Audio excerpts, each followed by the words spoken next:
Boa tarde, boa noite, bom dia, independente do horário que vocês estão vendo esse vídeo. Vamos começar mais um, é o primeiro vídeo aí da série de questões. Nesse vídeo a gente vai trazer 6 questões que foram trazidas na última prova da PMP aqui em Pernambuco sobre o direito constitucional, né? Para mim são questões de um nível intermediário difícil. Não foram questões fáceis ligadas ao direito constitucional, né? Vamos explicar um pouco sobre os erros e os acertos das questões. Vamos lá, questão número 1. Joaquim foi aprovado no concurso para a Polícia Militar do Estado de Pernambuco e está frequentando o curso de formação. Durante a aula, vários direitos e deveres individuais e coletivos foram destacados pelo instrutor. Levando em consideração o disposto na Constituição da República Federativa do Brasil e as jurisprudências dominantes dos tribunais superiores, é correto afirmar que a. É plena a liberdade de associação para fins lícitos, inclusive a de caráter paramilitar. B. A prática do racismo, da tortura e o tráfico ilícito de entorpecentes e drogas afins constitui crimes inafiançáveis e imprescritíveis, sujeito à pena de reclusão nos termos da lei. C. Constitui crime inafiançável e imprescritível a ação de grupos armados, civis ou militares contra a ordem constitucional e o Estado democrático. D.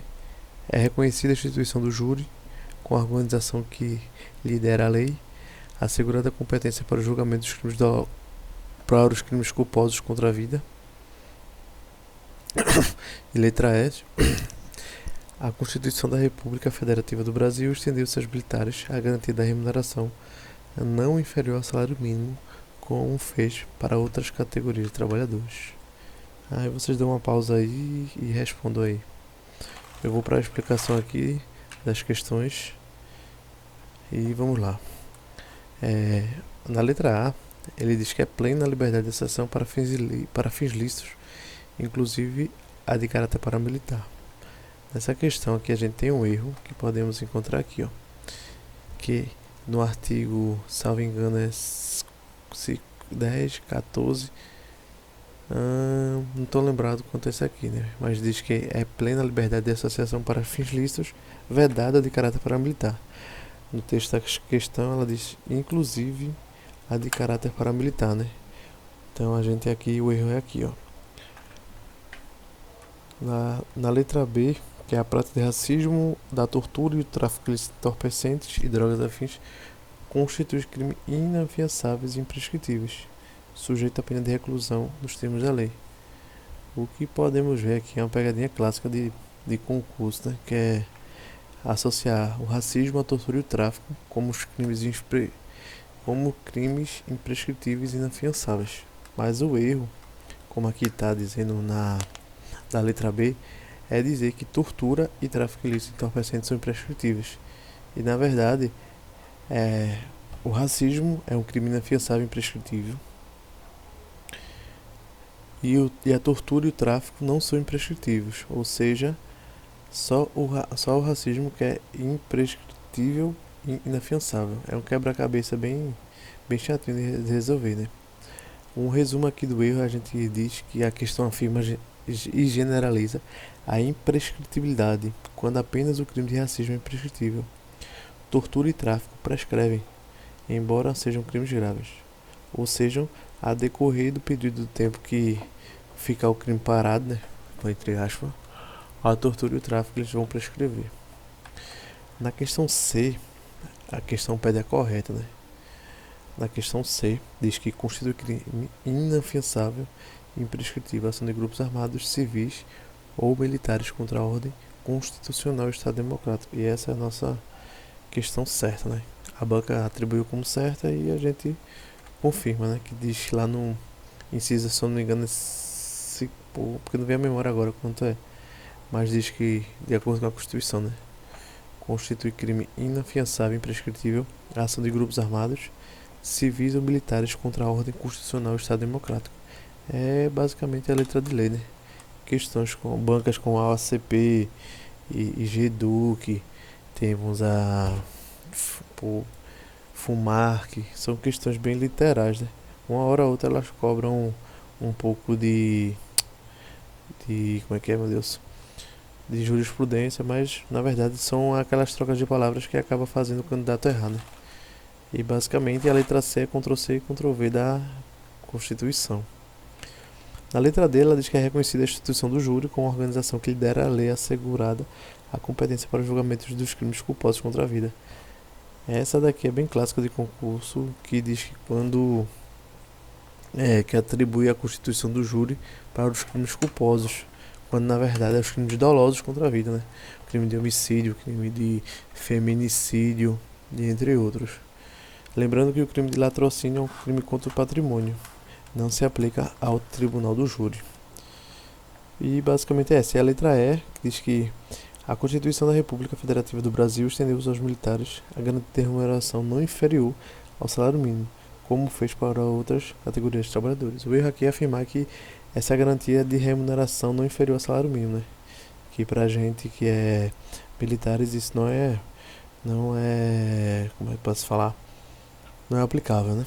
Pronto, a questão 1, a letra correta é a letra C. C de Charlie. Pronto, vamos lá para a letra para a segunda questão. A segunda questão, a gente vai ter aqui um pouquinho falando sobre acerca da defesa do Estado e das instituições democráticas. É um tema que é basicamente também meio literalidade de lei. E vamos lá.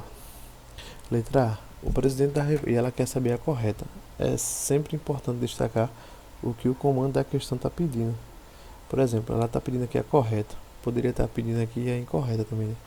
Aí lá na hora da prova você sublinha aqui, ó, e você vai estar na euforia, às vezes nervoso, ansioso, e acaba que esquece do comando. Às vezes a questão pede errado e você acaba marcando a certa, né? E não é. Aí vamos lá. Aqui ela pede a correta, né? O presidente da República pode decretar o estado de sítio para preservar ou prontamente restabelecer em locais restritos e determinados a ordem pública ou a paz social, ameaçados por grave e iminente instabilidade institucional ou atingidos por calamidades de grande proporção na natureza. Foi como eu tinha falado, essa questão, para mim, foi um pouco difícil, porque não é uma coisa muito usual. Porém, por eliminação, dava pra gente ir eliminando e chegar a um denominador comum, né? Vamos lá, para as próximas. Letra B. No caso de comoção grave de repercussão nacional, o estado de sítio não poderá ser decretado por mais de 15 dias, podendo ser prorrogado de cada vez por mais 15 dias. Letra C. Para decretar o estado de defesa, o presidente da República precisa solicitar a autorização do Congresso Nacional. Novamente, para decretar o estado de defesa, o presidente da República precisa solicitar a autorização do Congresso Nacional. Letra D.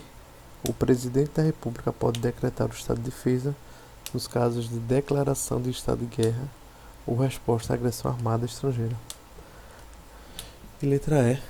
Na vigência do estado de defesa, é vedado a incomunicabilidade do preso. Aí vocês dão uma pausa aí novamente, lê com mais calma e respondem aí, tá? Anota aí no papelzinho a questão e anota aí. Vamos lá para responder. Respondendo aqui, a gente tem aqui a resposta como certa e acordo com a banca. A letra E. Na vigência do estado de defesa, é vedado a incomunicabilidade do preso. Agora vamos entender o porquê as outras estão erradas. A letra A vai estar errada por quê? Na letra A, o erro está em atribuir ao presidente da República o poder de decretar sozinho o estado de sítio. Porque está errado. Porque o presidente da República não pode decretar estado de sítio por ato unilateral, ou seja, por vontade própria. Na letra A diz aqui o que? O presidente da República pode decretar o estado de sítio para preservar ou prontamente restabelecer em locais restritos determinados à ordem pública e paz social, ameaçados por grave e iminente instabilidade ou atingidos por calamidade de propósito. Ou seja, para o presidente declarar estado de sítio, ele depende de autorização prévia do Congresso E depois dessa autorização é que o presidente pode decretar. Ou seja, o presidente apenas propõe estado de sítio e quem autoriza é o Congresso Nacional. Só então o presidente decreta. Ficou bem claro, não foi? Nesse caso aqui, o presidente solicita ao Congresso e o Congresso, autorizando, o presidente vai lá e decreta. Na letra B, o erro está aqui, ó, nessa questão do prazo. Prazo de 15 dias.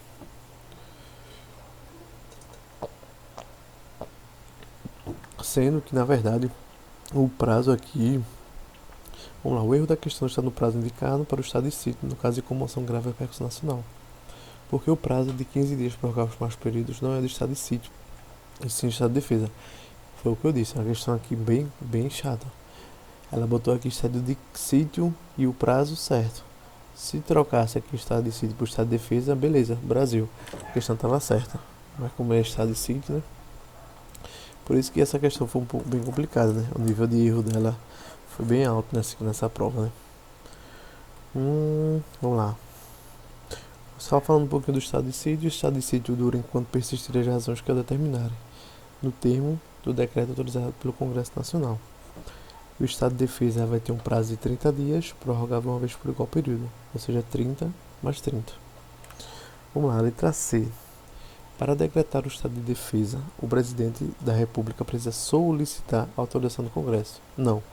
Vamos lá. O erro da questão está em afirmar que o presidente da República precisa solicitar ao Congresso Nacional para decretar estado de defesa. Pronto. No estado de sítio, como a gente viu aqui nessa questão número letra A, na verdade, a gente viu que quando é estado de sítio, o presidente tem que solicitar ao Congresso e o Congresso autorizando, ele decreta. Já no estado de defesa, não. No estado de defesa, não depende da autorização prévia do Congresso. Ou seja, o presidente pode decretar estado de defesa diretamente, devendo se ouvir previamente o Conselho da República e o Conselho de Defesa Nacional. Após o decreto, o presidente submete o ato ao Congresso Nacional, que poderá aprovar ou rejeitar, mas não necessariamente. Para decretar o estado de defesa, o presidente tem que ter a aprovação do Congresso, tá? Igual era no estado lá de sítio. A gente tá falando aqui do estado de defesa. Então vamos lá, né? Voltando aqui a questão letra D. A gente tinha falado aqui que a questão certa era a letra E da segunda questão. Vamos ver o erro da letra D. O erro da letra D, o presidente da República pode decretar o estado de defesa nos casos de declaração do estado de guerra ou resposta à agressão armada. No caso aqui seria estado de sítio, entendeu? Lá na Constituição vai ter hipóteses constitucionais onde o presidente da República pode decretar estado de sítio ou estado de defesa. São algumas hipóteses legais lá. O importante é que a gente leia de acordo com a lei, né? E nesse caso aqui, a questão fez a troca. No caso aqui seria estado de sítio. Vamos aqui dar uma olhada. O erro da alternativa está em confundir as hipóteses de estado de defesa com o estado de sítio, porque o estado de guerra e resposta à agressão armada estrangeira não são hipóteses de estado de defesa, são estado de sítio. Pronto, basicamente é isso. E a questão certa é a letra E, que é Ctrl+C, Ctrl+V, que é vedada a incomodidade do preso. Pronto. Agora a gente vai para nossa terceira questão.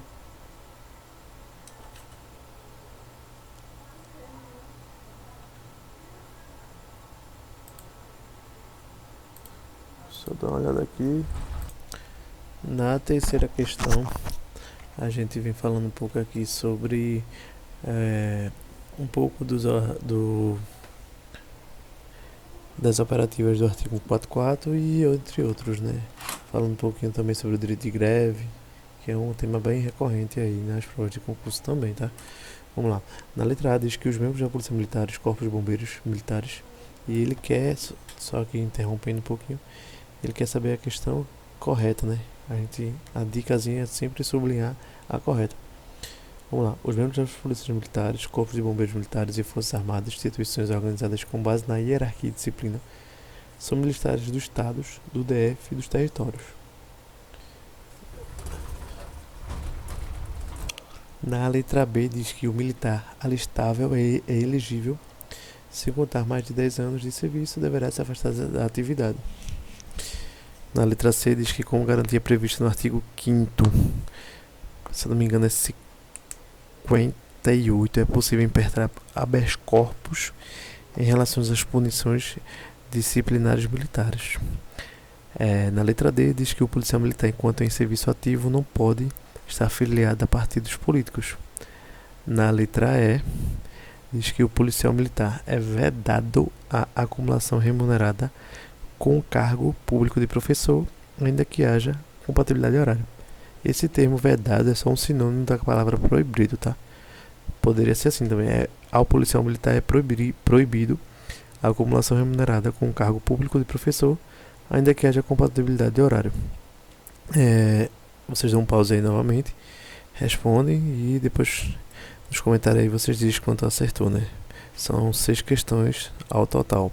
Eu não trouxe todas da prova para não ficar uma coisa muito extensa, mas dá pra gente trabalhar bem, né? Respondendo aqui a questão, a pergunta, a resposta certa é a letra D. O policial militar, enquanto em serviço ativo, não pode estar afiliado a partidos políticos. Agora vamos entender um pouquinho do erro das outras. Nessa letra A, diz assim, ó, os membros das polícias militares, corpos de bombeiros militares e forças armadas, instituições organizadas com base na hierarquia e disciplina, são militares do Estado, DF e dos territórios. O erro aqui é a gente generalizar os militares aqui das forças armadas, né? Que eles são militares da União e não dos estados, do DF e dos territórios. Vamos conferir se é isso mesmo. É isso mesmo. O erro da alternativa A está em afirmar que os integrantes das Forças Armadas são militares dos estados, do DF e dos territórios. A Constituição distingue claramente militares dos estados, do DF e dos territórios. São policiais militares, corpos de bombeiros militares. E da União são Forças Armadas, como Marinha, Exército e Aeronáutica. As Forças Armadas não são militares dos estados do DF, mas militares da União. Pronto. Na letra B diz que o militar alistável é elegível. Correto. Se contar mais de 10 anos de serviço, deverá se afastar da atividade. A questão está certa até aqui, ó. Que o militar alistável é elegível. Beleza. E o que ela erra é só esse deverá afastar essa atividade. Se ele contar com mais de 10 anos de serviço, no ato da diplomação ele passará para inatividade. Vamos lá conferir? O erro da letra B está em afirmar que o militar com mais de 10 anos de serviço deve apenas se afastar da atividade. Porque, de acordo com a Constituição, se ele tem mais de 10 anos, ele será agregado pela autoridade superior, não apenas afastado genericamente. Ou seja, se ele é eleito, passará automaticamente para a inatividade no ato da diplomação. Pronto. Letra C, como garantia prevista no artigo... Esse artigo aí é possível impetrar habeas corpus em relação a condições disciplinares. Falando um pouquinho de habeas corpus é um remédio constitucional previsto na Constituição para contra arbitrariedades no direito de ir e vir, no direito de locomoção da pessoa, né? Quando a pessoa achar que está reprimindo o seu direito de locomoção, tanto na iminência quanto no ato em si, né? De ter seu direito de locomoção suprimido. Aí ela fala aqui que é possível impetrar habeas corpus em relação às punições disciplinares militares. Esse erro aqui, ele está bem escracho, dizendo que a gente pode impetrar habeas corpus em atividades disciplinares militares. E isso está errado, porque de acordo com a Constituição, ela veda expressamente o habeas corpus nesses casos, que diz: conceder-se habeas corpus sempre que alguém sofrer ou se achar ameaçado de sofrer violência ou coação em sua liberdade de locomoção por ilegalidade ou abuso de poder. Essa daqui é o texto legal do habeas corpus. Lá no artigo 142, parágrafo 2º, ele diz que não caberá habeas corpus em relação às punições disciplinares militares. Ou seja, o erro está aí, ó, em afirmar que Em relação ao habeas corpus, a gente tem, em relação às punições disciplinares militares, a gente pode impetrar habeas corpus, ou seja, uma prisão militar, a gente não pode impetrar habeas corpus. E já a D é a nossa questão correta, né? Que diz que o policial militar, enquanto em serviço ativo, não pode estar afiliado a um partido político. Ele nem pode estar afiliado a um partido político e nem pode se sindicalizar. E é isso. Vamos lá dar uma olhada aqui, né? A questão correta é a letra D, que porque há uma proibição constitucional expressa de filiação partidária para os militares de serviço ativo, incluído o policial militar. O fundamento constitucional diz que o artigo 142, inciso 3º, que ao militar é proibida a filiação dos partidos políticos. Estende-se essa prerrogativa tanto aos militares do Estado, tanto PM quanto bombeiro, e as mesmas proibições garantidas no previsto 142, terceiro. Pronto. Vamos dar uma olhada na letra E. Agora a gente já sabe que a correta aqui é a letra D. E a letra E diz que ao policial militar é vedado, proibido a acumulação remunerada com um cargo público de professor, ainda que haja compatibilidade de horário. Essa questão aqui de acumulação de cargos é uma coisa bem polêmica, né? Mas de acordo com a nossa Constituição Federal aqui, que é o estudo de objeto, né? A gente vê lá que é possível sim a acumulação de cargos, sendo permitida a acumulação de remunerada de cargos. Pode ser um cargo de professor com outro técnico ou científico, desde haja compatibilidade de horários. Ou seja, e ainda aqui está um pouco desatualizado. Deixa eu abrir aqui a Constituição aqui para a gente só ver aqui. Um momento só aqui, vamos lá, Constituição Federal. Só um momento aqui, vamos dar uma olhada aqui na mais atualizada. Acumulação. Professor, deixa eu botar aqui, professor. Pronto. O texto legal diz que é vedada a acumulação remunerada de cargos públicos, exceto quando houver compatibilidade de horários, observado no disposto a seguir. Pode 2 cargos de professor, ou se não 2 cargos ou empregos privativos de profissionais de saúde com profissões regulamentadas. E, ou seja, cadê? Ela perguntou aqui. Pronto, basicamente é esse aqui. Deixa eu voltar pra cá, tá? Pronto, então a gente respondeu a questão número 3, sabendo que a questão certa aqui é a letra D. Questão número 4. A questão número 4, a gente aqui, ó, como eu já tinha visto falado, ele vai pedir aqui errada. Aí a gente sempre vai marcar lá o que o comando da questão está pedindo. Ou seja, são 5 alternativas, 4 estão certas e uma tem que estar errada. Vamos lá. Os valores sociais do trabalho e da livre iniciativa são fundamentos da República Federativa do Brasil. Nessa questão aqui, ele vai trazer lá aquele comecinho da Constituição Federal, né? Onde diz os fundamentos, os objetivos, as relações que regem o Brasil em âmbito internacional. É aquela parte que todo mundo já decorou, né? O Sociediva Plu, o Corgaer Pro, são os mnemônicos que a gente pode usar para decorar, né? Todos os objetivos, como fundamentos, entre outros. Deixa eu trazer isso aqui. Pronto. Pronto. Como ele quer errada, vamos lá ler. Os valores sociais do trabalho e da livre iniciativa são fundamentos da República do Brasil. Letra B. São poderes da União, independentes e harmônicos entre si, o legislativo, o executivo e o judiciário. Letra C.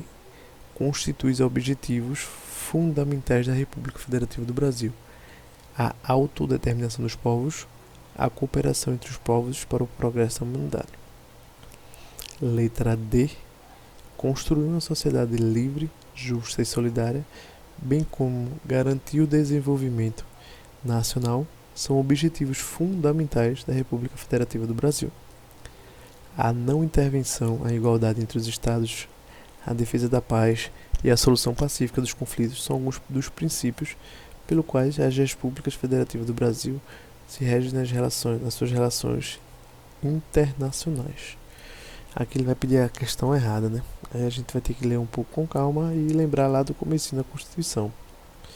Vocês respondem e depois eu digo qual é a questão errada, né? E a gente vai conferir o porquê as outras estão certas e está errada, né? A questão aqui errada é a letra C, C de Charlie. Constitui objetivos fundamentais da República Federativa do Brasil a autodeterminação dos povos e a cooperação entre os povos para o progresso da humanidade. Vamos ver por que está errada a letra C. Voltando um pouco para a Constituição, a gente sobe lá no comecinho dela. Vamos lá. Só um momento, pronto. Aqui diz que... Aqui a gente já vai responder. Deixa eu dividir a tela aqui, só um momento.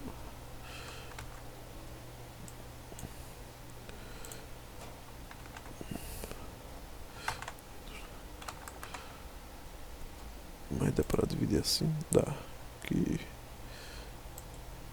Vamos lá. Pronto.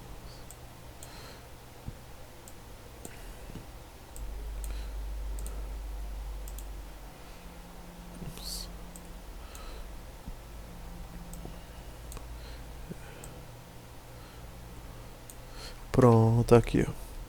Não sei se está bem claro para vocês aí, mas vamos lá. Na questão A, a gente sabe que é a correta porque a errada é a letra C. Vamos lá. Os valores sociais do trabalho e da livre iniciativa são fundamentos da República Federativa do Brasil. A gente vai aqui em fundamentos. No artigo 3º diz o quê? Constitui objetivos fundamentais, não. A gente vai aqui em fundamentos. No artigo 1º. O artigo 1º é bem claro dizer que a República Federativa do Brasil é formada pela união indissolúvel dos estados, municípios e DF.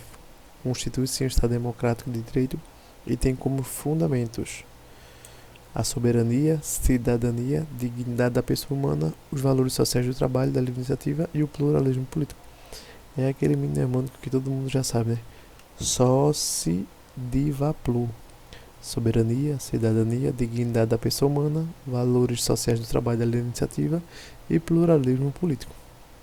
A questão aqui fala que os valores sociais do trabalho e da livre iniciativa são fundamentos da República Federativa do Brasil. Ou seja, realmente é isso. Na letra B, a gente já viu aqui que realmente são poderes da União, são poderes da União independentes e harmônicos entre si. O Legislativo, Executivo e Federal. No artigo 2º aqui a gente vê, são poderes da União independentes e harmônicos entre si, o Legislativo, Executivo e Judiciário. Na letra C, C de Charlie, que é o erro da nossa questão, né? Ele diz que são objetivos fundamentais a cooperação entre os povos e a autodeterminação. Na verdade, isso aqui é como o Brasil rege-se nas suas relações internacionais, que é aqui, ó, cooperação entre os povos para o progresso da humanidade e autodeterminação dos povos, no artigo 4º.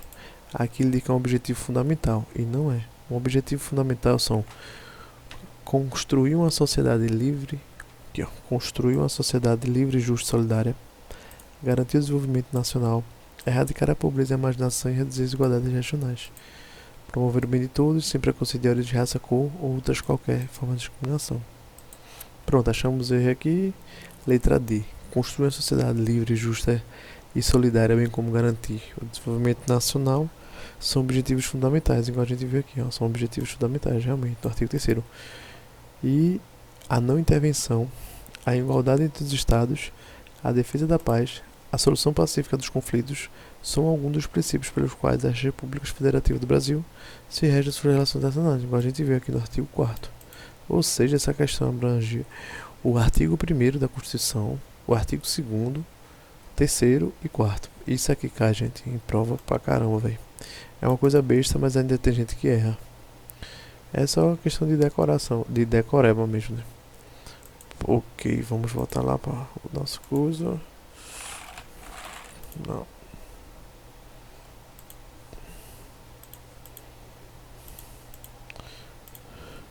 Deixa eu dar só uma pausa. Pronto, essa questão número 5 aqui a gente vai falar um pouquinho sobre o direito de greve relacionado às forças de segurança pública. Existe um julgado do STF que diz que as forças relacionadas à segurança pública é proibido, ou seja, é vedado, vedado fazerem greve, ou seja, todos aqueles órgãos que foram ligados diretamente à segurança pública são proibidos de fazer greve, de acordo com o STF, né? Aí basicamente a questão vai ser sobre isso, tá? Vamos lá, Marcos é policial militar do estado de Pernambuco e foi indagado por seu cunhado, Pedro, guarda municipal, e sua irmã Silvia, policial civil, por qual motivo não é sindicalizado e não participa de greve. Também não pode se... O policial militar não pode se sindicalizar. O civil pode, o policial civil sim. O guarda municipal, salvo engano, também pode. Diante dessa indagação, é observado o disposto na Constituição da República Federativa do Brasil e o entendimento dos tribunais superiores. Marcos deve responder corretamente que: letra A. É assegurado o direito de greve, competindo aos trabalhadores e servidores urbanos, rurais, civis ou militares decidir sobre a oportunidade de exercê-los e sobre os interesses que devem por meio dele defender. É livre a sindicalização e o exercício do direito de greve ao guarda municipal, mas não ao militar. O exercício do direito de greve é permitido aos policiais civis, a todos os servidores públicos que atuem diretamente na área de segurança pública, excetuando-se apenas os militares. Ao militar são proibidas a sindicalização e também a greve. Embora assegurada ao militar, a sindicalização, ninguém será obrigado a filiar ou manter-se filiado ao sindicato. Pronto. Vocês dão uma pausa novamente, leem com mais calma e respondem. A nossa questão aqui, a letra certa é a letra D. Agora vamos entender um pouquinho por que as outras estão erradas.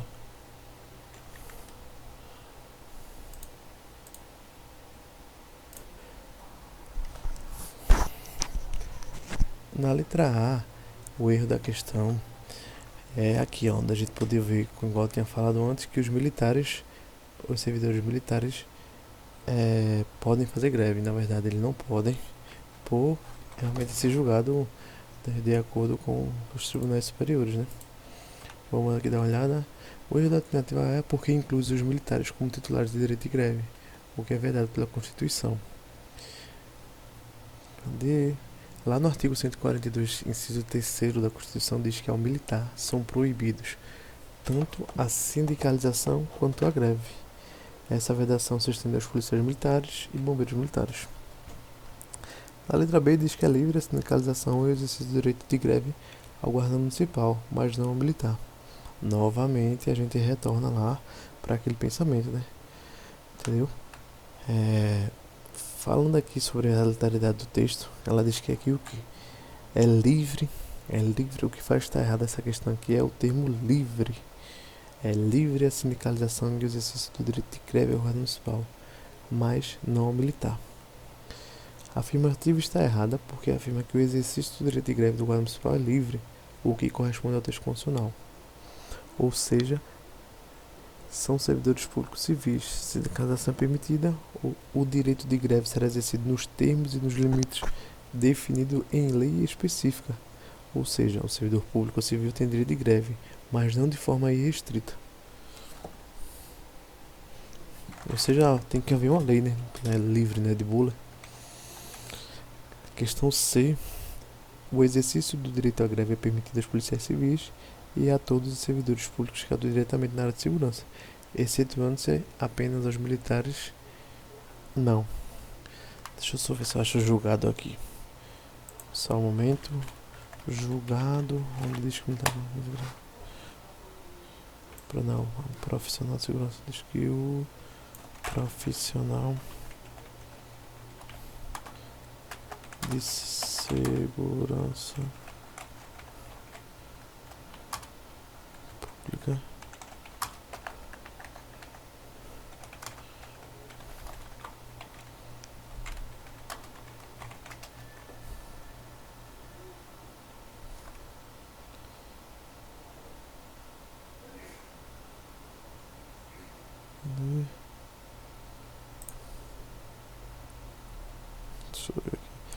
STF reafirma inconstitucionalidade de greve de segurança pública. Não é isso.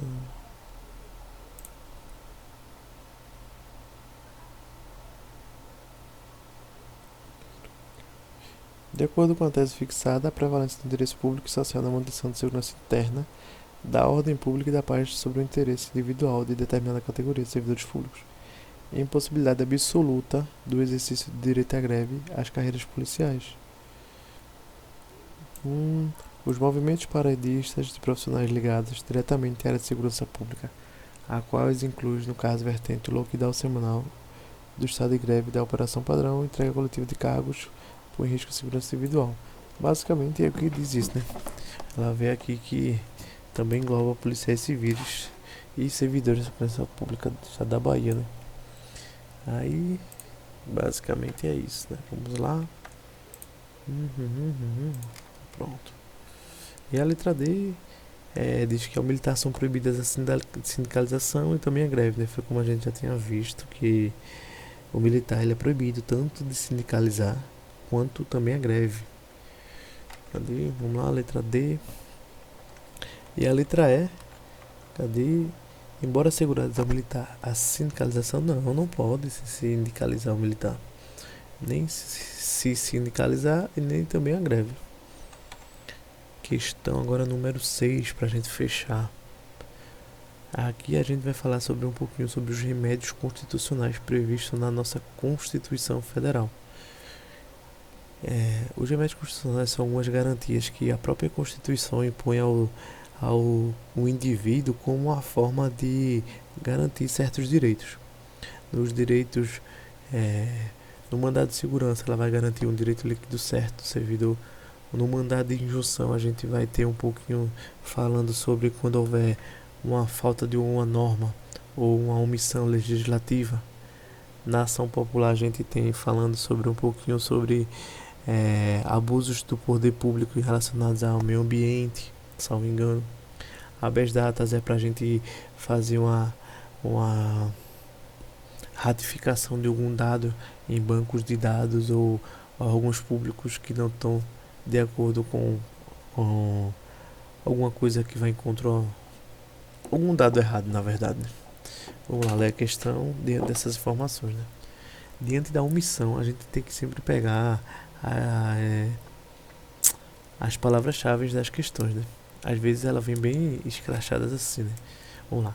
Diante da omissão do Congresso Nacional em editar a competente norma regulamentadora, Juan Carlos, brasileiro nato, residente em Palmares, está sendo impedido de exercer determinada prerrogativa inerente à cidadania. Nesse caso, segundo a Constituição Federal, a ação constitucional cabível a ser juizada por Juan Carlos Vou novamente, vou dar um tempinho aí, vocês respondem e colocam no comentário aí, tá? Depois quanto acertaram, quanto erraram, se tem alguma dúvida ou alguma sugestão que pode melhorar.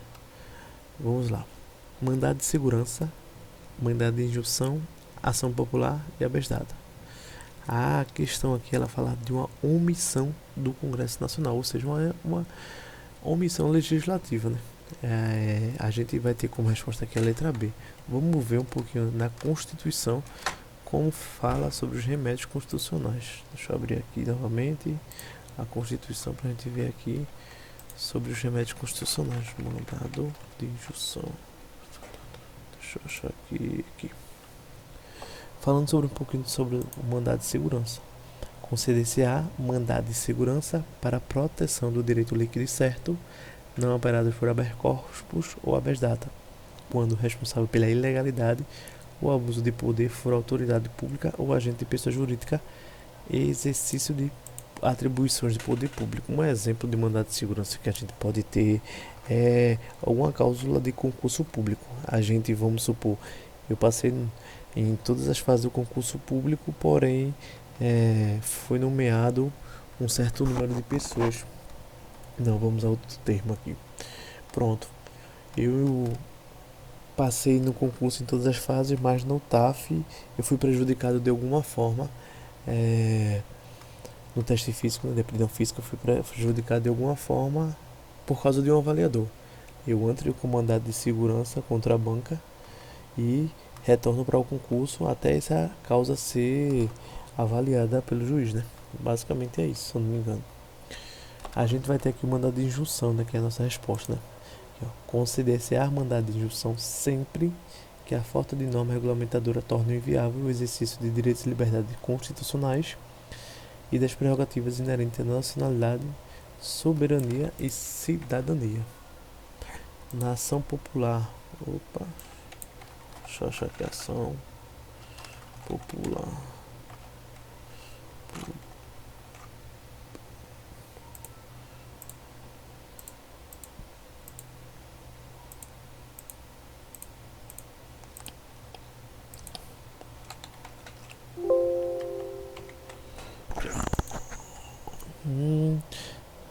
Eu tava aqui agora, né?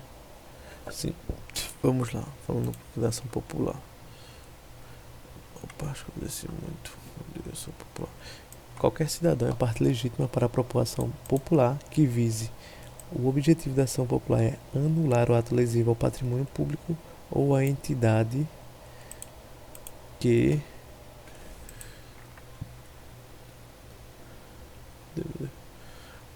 o Estado participe tanto da moralidade administrativa e ao meio ambiente e ao patrimônio histórico e cultural, ficando o autor salvo comprovado má-fé, isento dos custos judiciais e de sucumbência. Habeas data, vamos lá falar um pouquinho sobre habeas data. Habeas data, cadê aqui? Conceder-se habeas datas, tanto para assegurar o conhecimento de informações relativas à pessoa do impetrante, ou seja, o habeas data é um de caráter personalíssimo. Eu, como pessoa, impetro habeas datas para retificar ou ter conhecimento de dados da minha pessoa.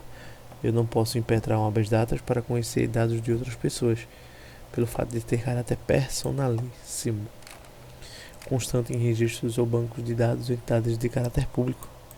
Também se ligar aqui, de caráter público, não de caráter privado. Por exemplo, um banco de dados em uma instituição privada. Eu não tenho porquê e nem posso, na verdade, entrar com um pedido de habeas data, né? E para retificação de dados, quanto não se preferir fazê-lo por processo sigiloso ou judicial administrativo. E a ADI, que é a ação direta de inconstitucionalidade por omissão, a gente vai ter a explicação aqui, ó. Deixa eu só botar aqui.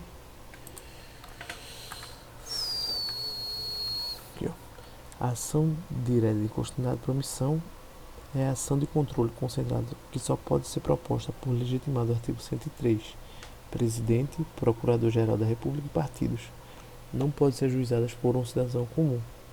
O Juan Carlos não tem legitimidade para propor ADO, ou seja, o erro da letra A é a pessoa do impetrante. Como o João Carlos não tem legitimidade, ele não vai propor ADO. E basicamente esse é o vídeo de hoje que a gente traz aqui para vocês, né? É um pouquinho aqui do direito constitucional e as questões do nosso último concurso que a gente teve aqui. Trouxe 6 questões para a gente debater um pouco e na próxima aula eu penso em trazer outras questões de outras matérias, acho que informática. Aí vocês me dizem aí o que vocês acharam e é isso. Muito obrigado e bons estudos. E não desistam, continue. Foco, fé e força. Valeu!